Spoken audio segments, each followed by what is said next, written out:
আমি এখন ভাবছি ছোটবেলায় ব্রেনোলিয়া খেয়ে আমার কোনো লাভ হয়নি, কারণ আমি ভুলে যাওয়ার অন্তিম পর্যায়ে চলে গেছি।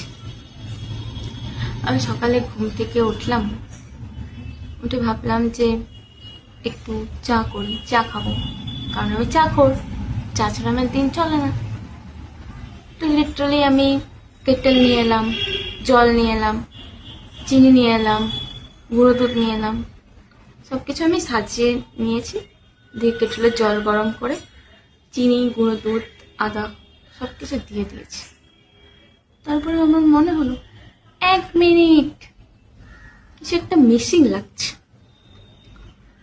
তো তারপর আমি আমি অনেক ভেবে আমার মনে হলো ও চা পাতি দেওয়া হয়নি। দেন আমি চা পাতির কৌটোটাতে গিয়ে দেখি চা পাতি শেষ। কালকে আমি ভেবেছিলাম যে আমি বাড়ি ফেরার সময় চা পাতি নিয়ে আসবো, কিন্তু আমি ভুলে গেছি। এই জন্য আমাকে সাফার করতে হচ্ছে।